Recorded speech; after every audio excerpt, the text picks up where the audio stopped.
Hello students, welcome to Science Coaching Classes. Now today we are going to learn our part number 7, chapter number 2, subject physics, mathematical properties of fluids.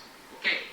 So याच्या previous video मध्ये आपण काय पाहिलं होतं? The explanation about the drops and bubble. त्याच्यानंतर आपण अजून एक concept पाहिला होता, that is capillarity. Capillarity देखील हा एक concept पाहिला होता. I hope so की तुम्हाला प्रीवियस व्हिडिओ चांगल्या पद्धतीने समजला असेल. त्याचबरोबर आपण कॅपिलरी राईज आणि कॅपिलरी फ्लो किंवा कॅपिलरी फॉल किंवा कॅपिलरी ड्रॉप काही म्हणू शकता, या सगळ्या कॉन्सेप्टचा आपण प्रीवियस व्हिडिओमध्ये आपण अभ्यास केला. सो इन दिस व्हिडिओ आता आज आपण त्याच्यावरती एक्सप्रेशन तयार करायला जाणार आहोत. So expression for capillary rise or fall, याच्यामध्ये दोन प्रकारच्या मेथड आहेत. एक पहिली मेथड आहे that is using pressure difference, okay, using pressure difference, and second by using force, okay, by using force. So it is very important to you की हा पेपरला तुमचा येणारा प्रश्न आहे, हा तुम्हाला एक्सप्रेशन तुम्हाला 100% विचारला जाऊ शकतो. The expression for capillary rise or fall using pressure difference. त्यावेळेला तुम्हाला हे डायग्राम तुम्हाला समजले पाहिजे. आता ही जी डायग्राम इथे दिली आहे त्यांनी फक्त कॅपिलरीची डायग्राम दिली. पूर्ण बीकर मध्ये जसं की यस्टरडे आपण पाहिलं की त्या बीकर मध्ये आपण कॅपिलरी बुडवल्याच्या नंतर जसं राईज अप होत होतं तसं इथं त्याची तशी पूर्ण डायग्राम मध्ये फक्त त्याने कॅपिलरची दिली. म्हणजे इथे काय झालेलं आहे की लिक्विड तुमचं राईज झालेलं आहे, लिक्विड तुमचं राईज झाले. म्हणजे थोडक्यात इथे काय दाखवले त्यांनी, वॉटर बद्दल आपल्याला इथे एक्सप्रेशन फाइंड आउट करायचंय असं त्यांनी इथं सांगितलेलं आहे. So it is very important. So आता इथे काय काय दिलंय या गोष्टींचा आपण विचार करू आणि हे एक्सप्रेशन कसं आलं याचाही आपण विचार करूया. ओके. मग आता इथे या डायग्राम मध्ये जर तुम्ही पाहिलं की तुमचं प्रेशर राईज झालंय, म्हणजे कोणत्या प्रकारचं लिक्विड आहे, this is a wet surface. Okay, wet surface म्हणजे तो लिक्विड अशा पहिले वापरला की तो फ्लो होतो. म्हणून इथे लिहिलेलं आहे बघा की the pressure, okay, the pressure due to the liquid that is water, बरोबर, liquid that is water column of height H. आता वॉटर कॉलम म्हटल्यावरती या चॅप्टरच्या सुरुवातीलाच, ओके, या चॅप्टरच्या आपण सुरुवातीलाच पाहिलं होतं लिक्विड कॉलम, बरोबर, expression for the liquid column. आठवतोय तुम्हाला रो जी एच आपण तो फाइंड आउट केला होता. तो इथे आपण आपल्याला तो प्रेशर हा काय दाखवलाय की at height H must be equal to the pressure difference, the pressure difference that is 2T upon R. Previous video मध्ये आपण हे एक्सप्रेशन बघितलं होतं, like PI minus P naught is equal to 2T upon R, बरोबर.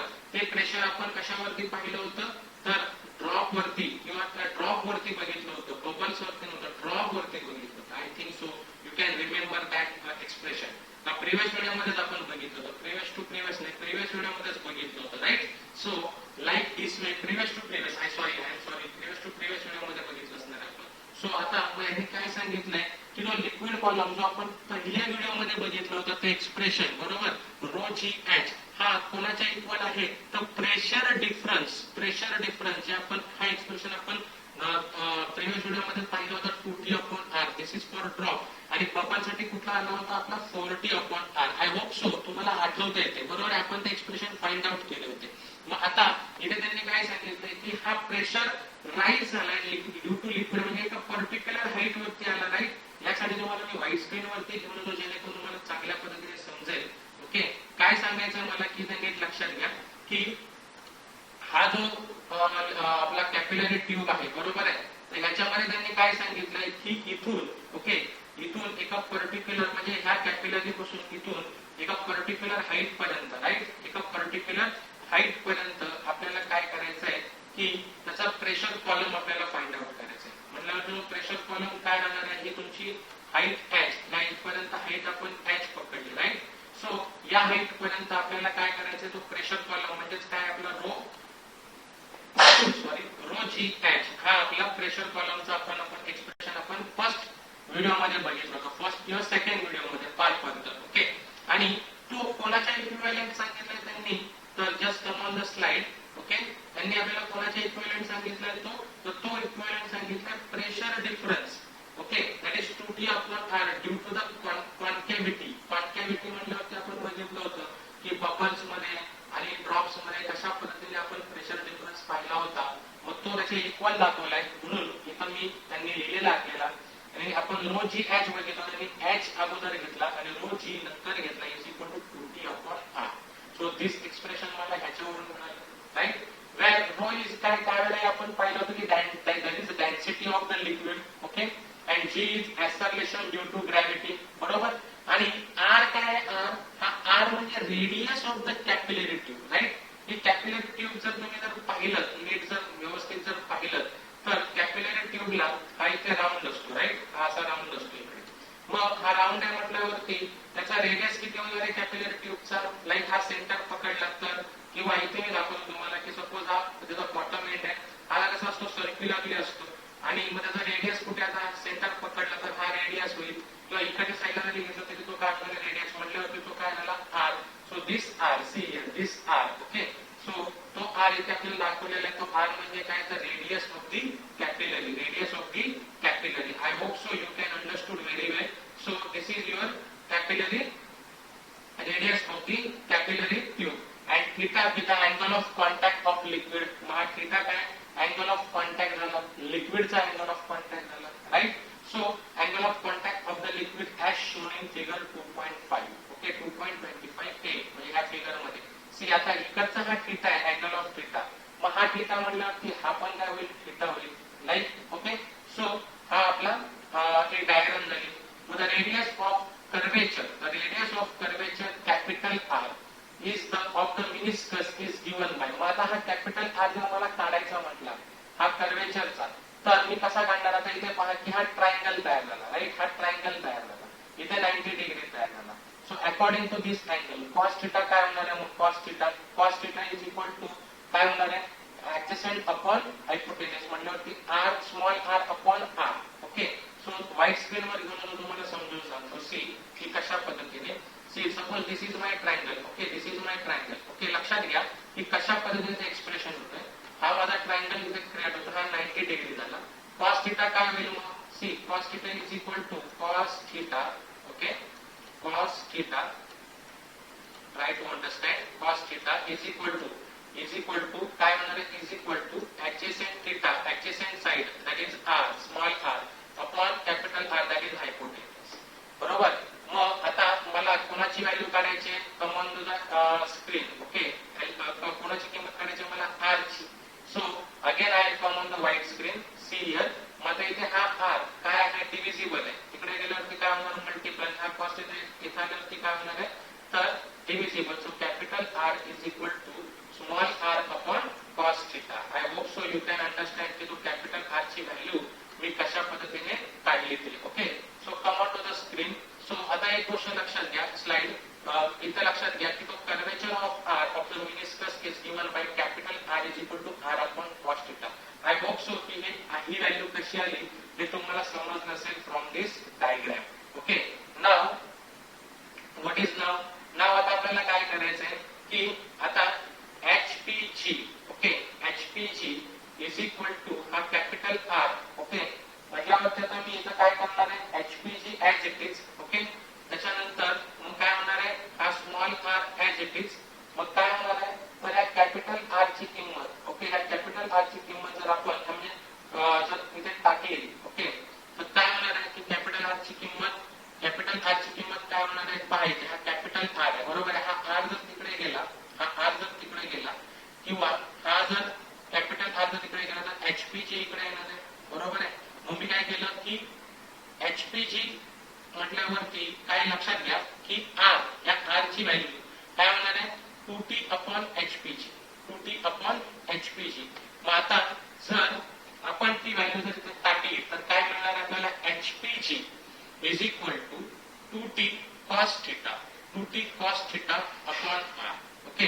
जर ते solution करायला गेलं तर तुम्हाला एकदा तुम्ही सॉल्व करण्याचा प्रयत्न करा की हा जो आर आहे ना, हा आर इकडे घेऊन जायचा आणि HPG इकडे आहे, बरोबर आहे. मग ह्या आर ची व्हॅल्यू काय होणार आहे, 2t upon HPG, 2t upon HPG is equal to r upon cos theta, r upon cos theta. मग आता आपल्याला व्हॅल्यू कशाची पाहिजे, h ची पाहिजे. मग आता इथे काय घेतलं, r च्या ऐवजी आपण काय घेतलेलं, 2t अपॉन HPG असं घेतलेलं. मग हे जर तुम्ही सायमल्टेनियसली जर सॉल्व्ह करायला गेलात तर तुम्हाला काय मिळणार आहे, तर ह्या पद्धतीने एस ची value 2t × cos θ upon r density r rho G अशी व्हॅल्यू तुम्हाला मिळणार आहे. हे तुम्ही एक काम करा, जमलं तर एक नोटबुक घ्या आणि नोटबुक वरती एक्सप्रेशन सॉल्व्ह करून घ्या. कारण काय झालं की yesterday I do not get time for do that expression because 10वीचाही पेपर चेकिंग होती, त्याचबरोबर 10वीचेही लेक्चर्स होते, तुमचे लेक्चर्स, त्याच्यामुळे जमलं नाही. पण नो प्रॉब्लेम, हे एकदम एक्सप्रेशन इझी आहे, तुम्हाला जमेल. एक जर नाही जमलं यू कॅन कॉन्टॅक्ट मी किंवा आपल्या तुम्ही मला सांगा, मी तुम्हाला त्याच्यासाठी तुम्हाला सोल्युशन करून मी पुन्हा पीडीएफ किंवा याची पीडीएफ करून पाठवू शकते. पण आय होप सो की तुम्ही स्वतःहून ट्राय करा आणि माझ्यामध्ये तुम्हाला जमेल आणि try to solve yourself. Okay, प्रत्येक वेळेला मीच पाहिजे असं नाहीये, कारण जोपर्यंत तुम्ही स्वतःहून करणार नाहीये तोपर्यंत तुम्हाला ते एक्सप्रेशन जमणार नाहीये. आणि म्हणून मग आता मला ह्याच्यावरून मला फक्त x ची व्हॅल्यू काढायची. सो दिस इज अ काय method 1. So this is the above equation gives the expression for capillary rise. Okay, capillary rise साठी किंवा फॉल साठी ऑफ अ लिक्विड. फॉल साठी पण आपण हेच एक्सप्रेशन करणार आणि राईज साठी देखील हेच एक्सप्रेशन आपण वापरणार आहे. मग हेच एक्सप्रेशन वापरणार म्हटल्यावरती तर आपण तर यस्टरडे आपण बघितलं की फॉल म्हटल्यावरती काय होतंय की त्याचं जे कॅपिलरी ट्यूब मध्ये कुठला फॉलिंगला ते लिक्विडची हाईट कमी होत होती, बरोबर. एक सरफेस लेवलच्या खाली जात होती आणि इथे फॉल राईज म्हणजे लिक्विड राईजला सरफेस लेवलच्या वर येत होती. मग काय एच ची व्हॅल्यू सारखी राहणार का, हा एक प्रश्न आहे. तो पुढे त्यांनी दिलाय बघा, narrower the tube the greater is the height to which the liquid rises. म्हणजे हाईटला जर त्याची जर लिक्विड असेल तर लिक्विड काय होणार, रायजेस होणार. अदरवाईज लिक्विड जर ड्रॉप असेल तर लिक्विड काय होणार आहे, फॉल होणार आहे. If the capillary tube is head vertically the liquid that the convex meniscus then the angle of contact theta is obtuse, so therefore cos theta is negative and so is h. So this means that liquid will suffer capillary fall or a depression. आणि मग समजा जर इथे या थीटाची value जर माझी negative मध्ये आली तर मला आन्सर पण काय मिळणार आहे, निगेटिव्ह मध्ये मिळणार आहे. आणि ज्यावेळेस मला आन्सर जर निगेटिव्ह मध्ये मिळालं तर त्यावेळेला मला काय असणार आहे, लिक्विड इज म्हणजे कॅपिलरी काय असणार आहे, फॉल असणार आहे. Okay, liquid will suffer from capillary fall. Otherwise जर मला ह्याचा आन्सर पॉझिटिव्ह मिळालं तर माझं काय असणार आहे, लिक्विड राईज असणार आहे. सो आय होप सो की तुम्हाला हे एक्सप्रेशन चांगल्या पद्धतीने समजलं असावं. ओके, सो आता मी काय करतो की नेक्स्ट स्लाइड वरती जातो आणि तुम्हाला दुसरं एक्सप्रेशन आपण पाहूया using force. Method second, that is using force. I hope so की तुम्हाला हे एक्सप्रेशन चांगल्या पद्धतीने समजलं असावं. Okay, so this is so, and what is the next one, that is a expression for capillary fall. Okay, so capillary fall म्हटल्यावरती काय होणार आहे, see here, it is very important. Wait a minute. Okay, so what happened now, see here. Now expression for capillary rise or fall, method 2, that is using force, using forces. Okay, now आता एक गोष्ट लक्षात ठेवायची की इथे rise of water inside a capillary, ही पण एक कॅपिलरी दाखवलेली आहे, right. Okay, is against gravity. ही नेहमी ग्रॅव्हिटीच्या अगेन्स्ट असते, राईज होते ना, वर जाते, वर. Okay, hence weight of the liquid column must be equal. आता हे weight of the liquid column काय असणार आहे, must be equal and opposite to the proper component of force due to the surface tension at point of contact. म्हणजे इथे जो surface tension create होतो आणि इथे पॉइंट ऑफ कॉन्टॅक्ट तयार होतो, हा देखील काय असणार आहे, इक्वल पण ऑपोजिट असणार आहे त्याच्या सरफेस टेन्शनशी. म्हणजे पॉइंट ऑफ कॉन्टॅक्टशी इथं ऑपोजिट असणार. So therefore length of liquid in contact inside the capillary is the circumference. आणि म्हणून या लिक्विडची लेंथ ही कॉन्टॅक्ट मध्ये असल्यावरती ते कुणाच्या इक्वल असणार आहे, तर त्याच्या सर्कमफरन्सचा. वाय सर्कमफरन्स, कारण ही कॅपिलरी ट्यूब सर्क्युलर असते आणि ह्या एरियामध्ये पूर्ण सर्क्युलर असल्या कारणामुळे तो त्याचे सर्क्युलर पाथ क्रिएट करतो आणि म्हणून तो सर्कमफरन्सच्या इक्वल असणार आहे. So thus force due to the surface tension is given by. आता सरफेस टेन्शनने आपल्याला जर फोर्स दिला तर ऑलरेडी आपण हे एक्सप्रेशन आपण बघितलं होतं. जर प्रिव्हियस टू प्रिव्हियस व्हिडिओ जर बघितले तुमच्या लक्षात येईल की सरफेस टेन्शन जर force due to the surface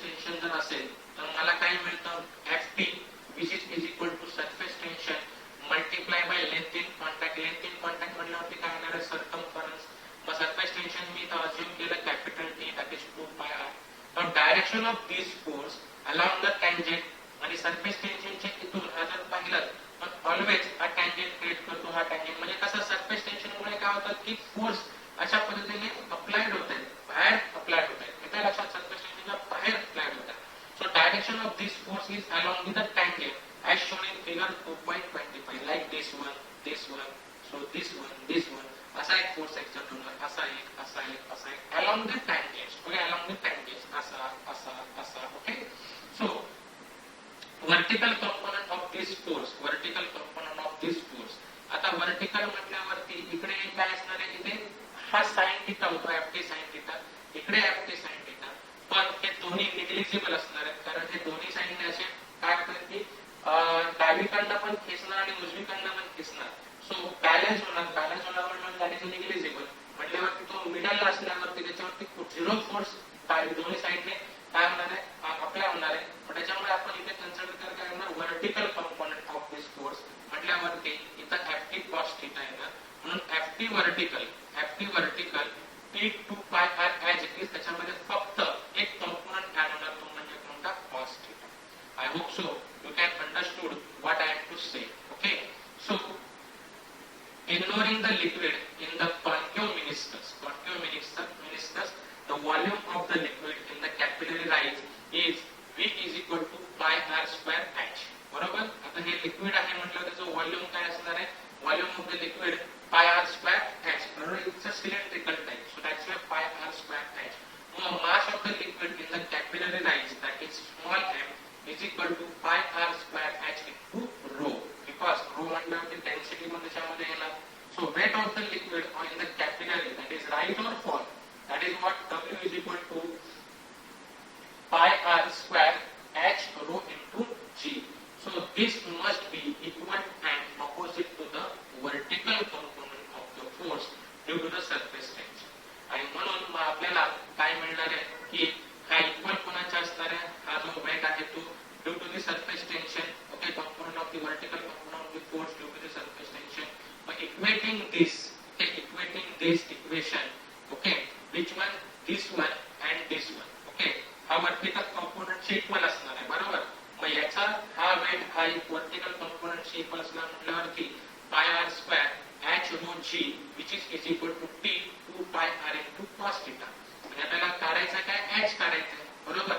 So this pi and this pi gets cancelled, this 1 r and 1 r gets cancelled. मग राहणार काय इथे फक्त r rho g, ओके.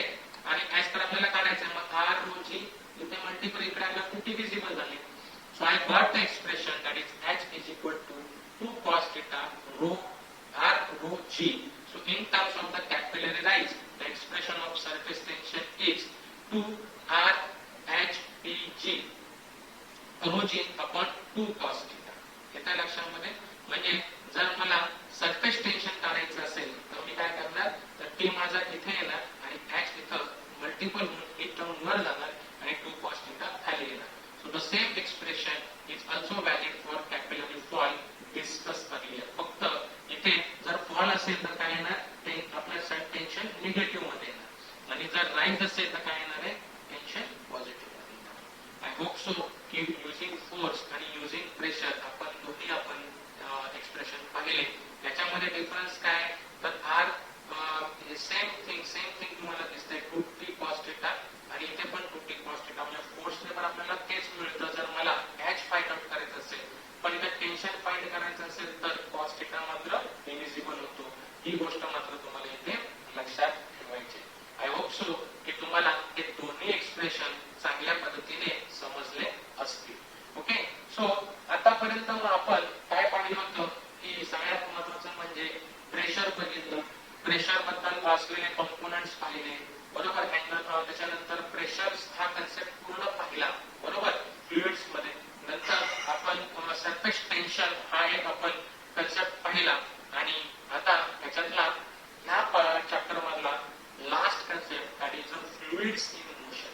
कदाचित त्याच्यामध्ये विस्कॉसिटी हा टर्म तुम्हाला असेल, मी ऍक्च्युअली काल मला रीड करायला मिळाला नाही बुक्स, पण माझ्यामध्ये फ्लुइड्स इन मोशन दिलं म्हटल्यावरती विस्कॉसिटी असणारच आहे कारण विस्कॉसिटी शिवाय हा फ्लुइड्स हा कम्प्लीट होणार नाहीये.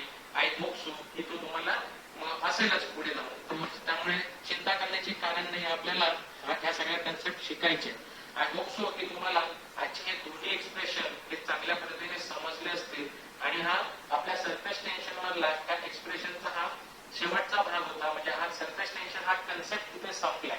म्हणजे आता आपण काय केले, दोन कन्सेप्ट शिकलो या फ्लुइड्स मध्ये, एक म्हणजे प्रेशर आणि दुसरा म्हणजे सरफेस टेन्शन. अभ्यास करताना पण तुम्हाला अशाच पद्धतीने काय करायचंय, अभ्यास करायचा की कन्सेप्ट वाईज कन्सेप्ट क्लिअर करून घ्या, एक्सप्रेशन कन्सेप्ट क्लिअर करून घ्या आणि ते तुम्ही एव्हरीडे जर तुम्ही प्रॅक्टिस केली तर तुम्हाला हा फिजिक्स विषय हा अतिशय सोपा वाटणार आहे. मित्रांनो लक्षात घ्या की फिजिक्स कठीण नाहीये, पण तुम्हाला प्रॅक्टिस करणं फार महत्त्वाचं आहे. प्रॅक्टिस करत करत तुम्ही केमिस्ट्री, सीईटी, नेट याही गोष्टींचा अभ्यास सुरू करायला काही हरकत नाहीये. ओके, सो नाव आता आपण जो नेक्स्ट टर्म पाहतोय, नेक्स्ट कन्सेप्ट पाहतोय, that is a fluids in motion. Okay, what you mean bye fluids in motion? I will written here definition. Okay, for the fluid in motion. Fluid in motion means ते liquid असू दे आता gas असू दे, तर तो कशामध्ये पाहिजे, motion मध्ये पाहिजे. आणि हे जे आपण मोशन मध्ये असताना त्या फ्लुइड्सची प्रॉपर्टी आपण जे स्टडी करतो किंवा त्या प्रॉपर्टीला आपण डील्स करतो, त्याला आपण काय म्हणतो, हायड्रोडायनामिक्स किंवा त्याला आपण फ्लुइड्स इन मोशन असं आपण म्हणतो. सो हे ते given us the branch of physics. Okay, the branch of physics which deals with the study of properties of fluids in motion is called hydrodynamics. So maybe MCQ type तुम्हाला प्रश्न येऊ शकतो, what do you mean by hydrodynamics? तुम्हाला लिहिता आला पाहिजे. Okay, हायड्रोडायनामिक्स म्हणजे नेमकं काय?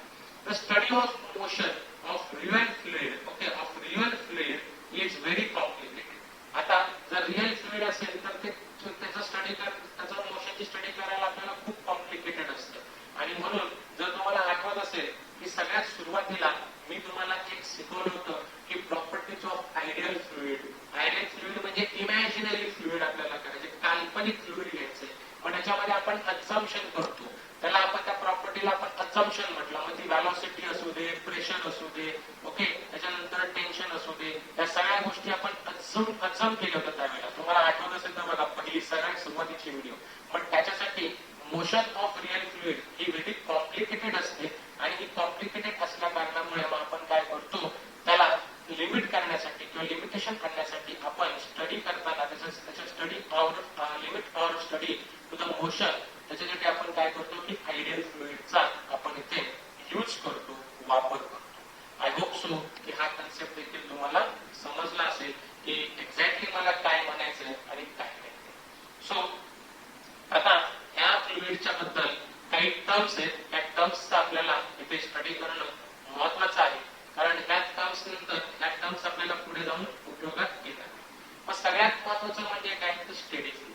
ओके, सो हा स्टेडी फ्लो म्हणजे काय असतो की सी हा एक पाईप आहे, ते दाखवलं त्यांनी एक पाईप आहे आणि या पाईप मधून काय होणार, एक लिक्विड फ्लो होतो, एक कॉन्स्टंट व्हेलॉसिटी, कॉन्स्टंट प्रेशर आहे. ओके, आणि एका कॉन्स्टंट पॉइंट वरती आणि एका कॉन्स्टंट ओव्हर टाइम वरती आणि कॉन्स्टंट प्रेशर असल्या कारणामुळे, कॉन्स्टंट व्हेलॉसिटी असल्या कारणामुळे तो एका कॉन्स्टंट टाइमने तो काय असतो, फ्लो होत असतो. त्यालाच आपण काय म्हणतो, स्टेडी फ्लो. ओके, सो इथे लिहिलेलं आहे, लेट्स आपण रीड करूया. Measurable property such as pressure or a velocity of the fluid at a given point is constant over the time. म्हणजे इथून इथपर्यंत जरी गेला तर त्याचा प्रेशर मध्ये किंवा व्हेलॉसिटी मध्ये चेंज होणार नाही. या पॉइंट पासून या पॉइंट पर्यंत जरी गेला तरी त्याच्या प्रेशर आणि व्हेलॉसिटी मध्ये कुठल्याही पद्धतीचा चेंज होत नाही. ही फ्लो लाईन जी आहे, जो फ्लोईंगचा रेट आहे किंवा टाइम आहे, तो कॉन्स्टंट असतो across the same area. Okay, area पण कसा पाहिजे, तर सेम एरिया पाहिजे. जर एरिया सेम नसेल तर मात्र प्रेशर आणि व्हेलॉसिटी काय असणार आहेत, चेंजेबल असणार आहेत, कारण ते चेंज होणार. जर इथे जर त्याचा एरिया जास्त आहे आणि पुढे जाऊन जर एरिया कमी झाला तर इथे एरिया जास्त म्हटल्यावरती प्रेशर काय असणार आहे, कमी, आणि इथे एरिया कमी म्हटल्यावरती प्रेशर काय असणार आहे, जास्त, आणि अकॉर्डिंगली व्हेलॉसिटी पण चेंज होणार. मग स्टेडी फ्लो साठी काय असतं, प्रेशर हा कॉन्स्टंट असतो, एका फ्लो मध्ये चाललेले असतात, व्हेलॉसिटी कॉन्स्टंट असते आणि त्याच्यामुळे कुठल्याही पॉइंट वरती गेला तरी ओव्हर द टाइम म्हणजे कुठल्याही वेळेला तुम्हाला ते कॉन्स्टंटच मिळत असेल तर त्याला आपण काय म्हणतो, स्टेडी फ्लो असं आपण म्हणतो. आय होप सो तुम्हाला हा कन्सेप्ट चांगल्या पद्धतीने समजला असेल. Okay, so I will move on the next concept, that is a flow line.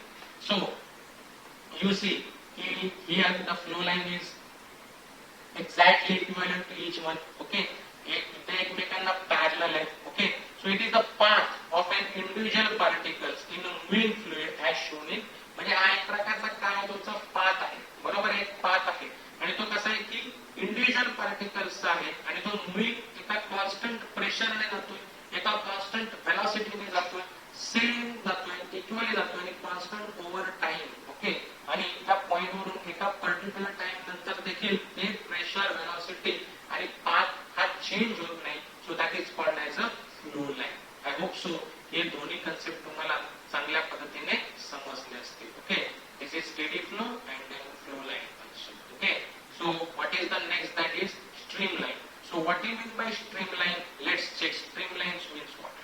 It is a curve whose tangent at any point in the flow is in the direction of the velocity of the flow at that point. Streamlines and flow lines are identical for steady flow. म्हणजे काय, आता यांना सांगायचा मुद्दा असा आहे की streamline म्हणजे काय, इथे पहा की इथे कॉन्स्टंट प्रेशर आहे, कॉन्स्टंट व्हेलॉसिटी आहे, पण आणि पाथ पण त्यांचा फ्लो लाईन पण सारखा आहे, पण इथे एका टँजेन्शियल पोझिशनला किंवा एका कुठल्याही एका पॉइंटला फ्लो होत असताना इथे काय होतं की काही वेळेला एक पॉइंट असा कर होतो.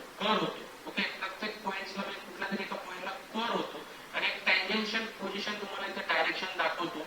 मग ज्यावेळेस तो कर होतो त्यावेळेस काय होतं की त्याची व्हेलॉसिटी त्या पॉइंटला चेंज होते आणि चेंज झाल्यामुळे मग आपण काय केलं की तिथे आयडेंटिकली तिथे काय झालं की ती फ्लो लाईन आपण आयडेंटिकली आपण काय म्हणतो की स्ट्रीम लाईन झाली आणि त्याच्यामुळे मग तिथे आपण त्याला आपण म्हणतो स्ट्रीम लाईन आहे, त्या फ्लो मध्ये स्ट्रीम लाईन आहे असं आपण म्हणतो.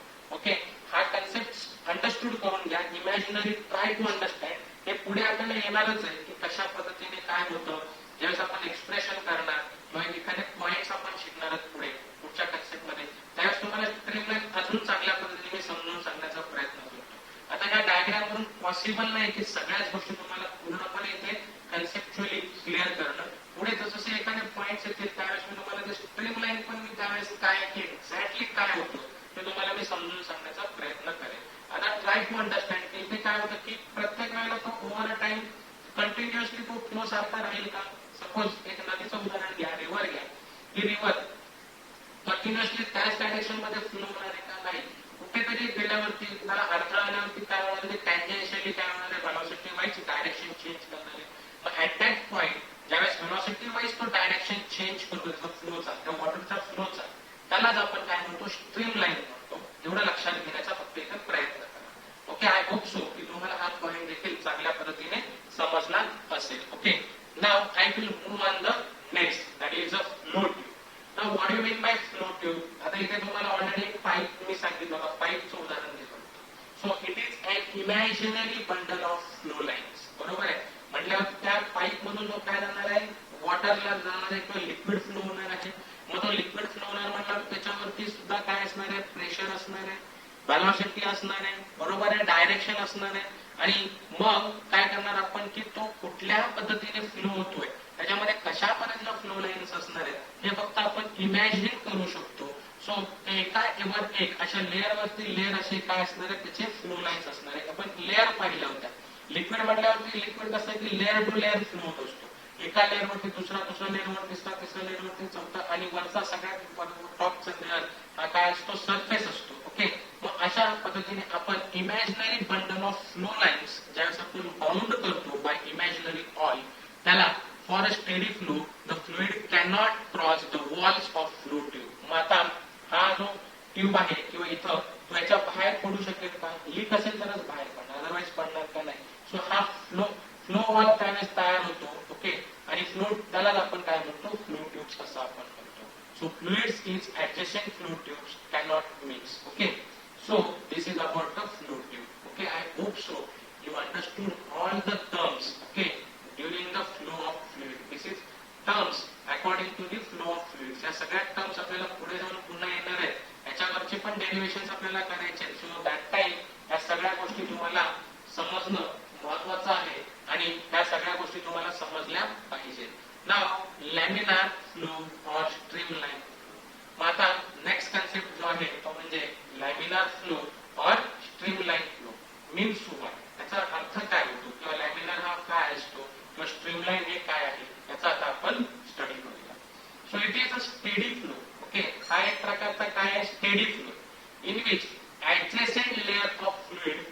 move smoothly over each other as shown in 2.27 means his diagram.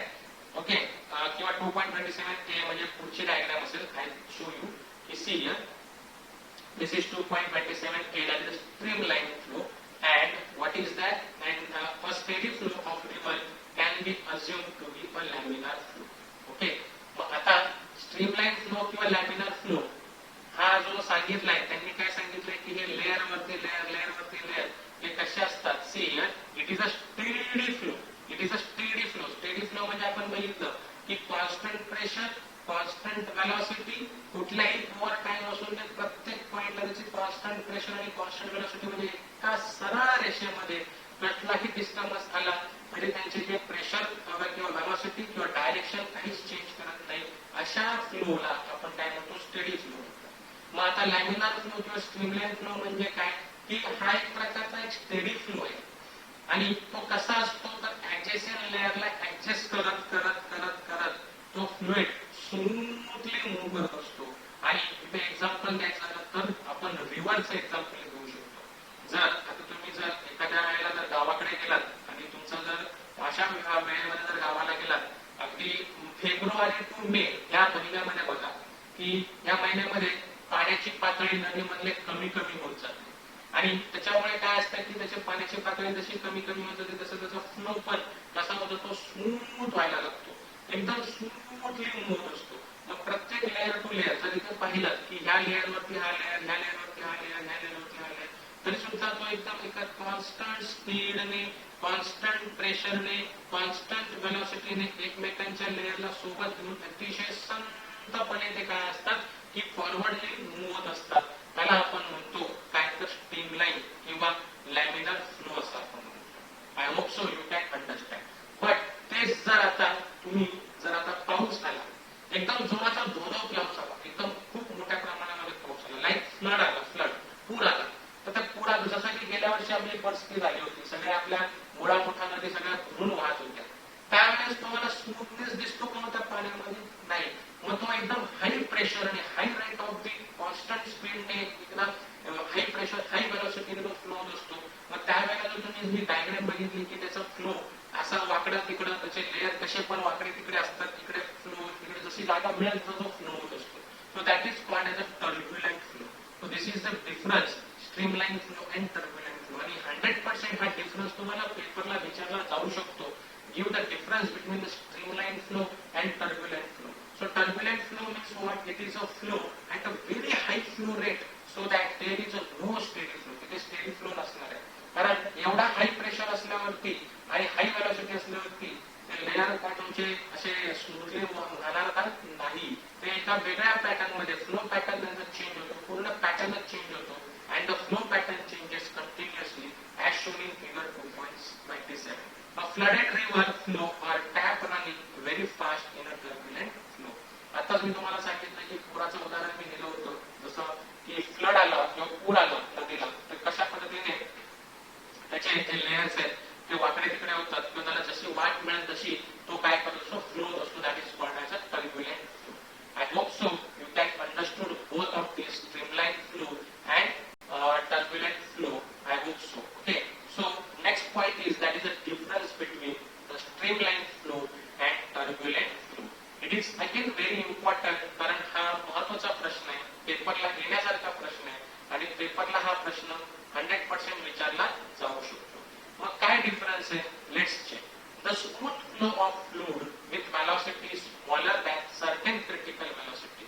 जसं आपण क्रिटिकल टेम्परेचर बघितलं, जसं क्रिटिकल वेलॉसिटी पण आपल्याला हा एक नवीन टॉपिक, आपल्याला हा नवीन कन्सेप्ट आपल्याला लर्न करायचा आहे. हा क्रिटिकल वेलॉसिटी काय आहे मी तुम्हाला नेक्स्ट व्हिडिओमध्ये किंवा नेक्स्ट टू नेक्स्ट व्हिडिओमध्ये मी सांगेल की what you mean bye critical velocity. आता मी सांगण्याचा प्रयत्न केला तर तुम्हाला तो कदाचित समजणार नाही, बिकॉज मला तिथे काही पॉइंट्स आहेत, तर पॉइंट्सला धरून तुम्हाला सांगावं लागणार आहे. सो क्रिटिकल वेलॉसिटी मी तुम्हाला नंतर सांगेल. फक्त एक गोष्ट लक्षात घ्या, स्ट्रीमलाईन फ्लो काय असतो की हा फ्लो एकदम स्मूथली असतो with smaller velocity than certain critical velocity, म्हणजे लिमिटिंग व्हॅल्यू ऑफ वेलॉसिटी असते, त्याला आपण काय म्हणतो स्ट्रीमलाईन फ्लो किंवा लॅमिनार फ्लो ऑफ फ्लुइड. म्हणजे आता स्मूथ चालल्यावरती ती काय असणार आहे, स्टेडी फ्लो असणार आहे, म्हणजे व्हेलॉसिटी ही काय असणार आहे, लेस, प्रेशर पण लेस असणार आहे. But rather than in turbulent flow, हा irregular and unsteady flow of fluid आहे. That's why velocity is increase beyond the critical velocity is called as turbulent flow. Okay, इकडे व्हेलॉसिटी कशी असणार आहे, small rather than the critical velocity. Therefore smooth flow is of fluid is occur, and here irregular and unsteady flow occurred due to the velocity increase beyond the critical velocity. That's why it is called as a turbulent flow. Already आता आपण जे terms पाहत होतो त्यावेळेस पण आपण हे पाहिलं, स्ट्रीमलाइन फ्लो मध्ये कशा पद्धतीने फ्लो होत असतो आणि टर्ब्युलंट फ्लो मध्ये कशा पद्धतीने फ्लो होत असतो. आय होप सो की तुम्हाला पहिला पॉईंट हा चांगल्या रीतीने समजला असेल डिफरन्सेस मधला. So I will move on the next point. That is, in a streamline flow, velocity of fluid at a given point is always constant. आता मगाशी तुम्हाला मी क्लिअर केलं होतं की याच्यामध्ये स्ट्रीमलाइन फ्लो मध्ये प्रेशर कॉन्स्टंट असतो, वेलोसिटी कॉन्स्टंट असते at constant over time. But in turbulent flow मध्ये मात्र तसं होणार नाही. तिथे काय होतं की velocity of fluid at any point does not remain constant. इकडे मात्र velocity of fluid at any point, at a given point is always constant आणि इथे मात्र constant नसणार आहे. ओके, सो दोन पॉइंट तुमचे क्लिअर झाले. Now what you mean by third one, two streamlines can never intersect, that is they are always parallel. Already आपण diagram मध्ये पण बघितलं होतं सी की हे एकमेकांना इंटरसेक्ट करणार का नाही, ते ऑलवेज पॅरलल असतात because they are moving in a always constant pressure, constant velocity at given point. आणि त्यामुळे ते ऑलवेज काय असतात की पॅरलल असतात. एका लक्षामध्ये ऑलवेज काय असणार आहे, parallel. They can not intersect, never intersect each other. But in the turbulent flow it is not possible because in turbulent flow at some points the fluid may have rotational motion which give rise to eddies. Okay, आता ह्या turbulent flow मध्ये ते भले ते intersect करणार नाही, okay, ते भले इंटरसेक्ट करणार नाही, पण due to the high pressure, high velocity, ते त्याचं रोटेशनल मोशन क्रिएट होऊ शकतं. राईट, याच्यामध्ये रोटेशनल मोशन क्रिएट होऊ शकतं. बघा इथे बघा, ड्यू टू हाई प्रेशर असा हा फिरतो, म्हणजे यामध्ये तुम्हाला काय तयार होईल, एडीज तयार होतील. एडीज म्हणजे काय की एक प्रकारचा भोरा म्हणू शकता. तुम्ही बघितलं असेल पाण्यामध्ये भोरे तयार होतात. कधी कधी जर जास्त प्रेशर जर आला किंवा जास्त व्हेलॉसिटी त्याच्यावर क्रिएट झाली तर त्याच्यामध्ये भोरे क्रिएट होतात. आणि भोरे क्रिएट झाल्यावरती त्याच्यामध्ये जे काही घाण वगैरे तो सगळं घेऊन जाण्याचा प्रयत्न करत असतो.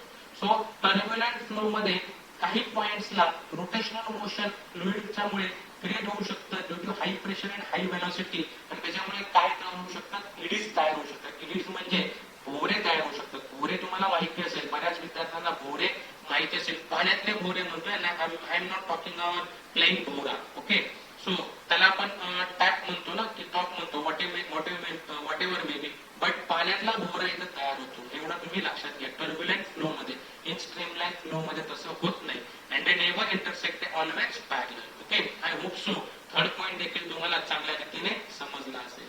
Now what is the fourth point? The fourth point is the given streamline flow over a plane surface can be assumed to be divided into the number of plane layers. In a flow of liquid through a pipe of a uniform cross-sectional area, all the streamline will be parallel to the axis of the tube. Okay. Now, जसं मगाशी आपण पाहिलं की diagram मध्ये की हा streamline flow हा constantly flow होत असतो due to constant pressure, constant velocity. आणि त्याच्यामुळे यांनी काय सांगितलंय की एका प्लेन सरफेस मध्ये जर आपण फ्लो आपण जर बघितलं तो can be divided into number of plane layers. त्याच्यामुळे त्याच्यातून जरी जात असला तरी पण तो एका पर्टिक्युलर लेवल नंतर प्रत्येक लेवलला तो नंबर ऑफ प्लेन लेयर्स मध्ये डिवाइडेड होत असतो. आणि as a result in a flow of liquid through a pipe over a uniform cross section area all the streamlines will be parallel to the axis of the tube.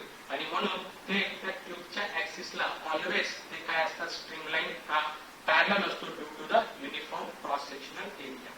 So I hope so हा fourth point of streamline फ्लोचा तुम्हाला समजला असेल. But in turbulent flow tube loses its order and particles move in random direction. आता ह्याच्यामध्ये त्या tube मधून जाताना तो पॅरलली त्या ऍक्सिसला असतो, त्याला पॅरललीच मूव्ह असतो. पण इन टर्ब्युलंट हा फ्लो मात्र काय असतो, लुजेस इट्स ऑर्डर अशाही रॅन्डमली जात असतो, त्याच्यामुळे जे पार्टिकल रॅन्डम डायरेक्शनला मूव्ह होत असतात. So this is the difference between the streamline flow and your turbulent flow. Okay, so I hope so in today's lecture we see what we see the expression of what that expression for capillary fall and capillary rise, capillary rise and capillary flow. Method number 1 using pressure and method number 2 using force. After that आपण पाहिलं की fluid in motion याची definition पाहिली. हायड्रोडायनॅमिक्स means काय ते आपण म्हणजे थोडक्यात पाहिलं आणि त्याच्यानंतर त्याच्या टर्म्स पाहिल्या. त्या टर्म्स मध्ये बऱ्याच गोष्टी आपण पाहिल्या. स्टेडी फ्लो पाहिलं, फ्लो लाईन पाहिलं, स्ट्रीमलाइन फ्लो ट्यूब, त्याच्यानंतर स्ट्रीमलाइन फ्लो, टर्ब्युलंट फ्लो आणि त्याचा डिफरन्स देखील पाहिला. या सगळ्या गोष्टींचा आपण इथे चांगल्या पद्धतीने या व्हिडिओमध्ये आपण अभ्यास केला. आय होप सो की तुम्हाला या सगळ्या गोष्टी चांगल्या पद्धतीने समजल्या असाव्यात आणि अशा पद्धतीने आपण इथे आज ह्या सगळ्या पॉइंट्सचा, ह्या कन्सेप्टचा आपण चांगल्या रीतीने इथे अभ्यास केला.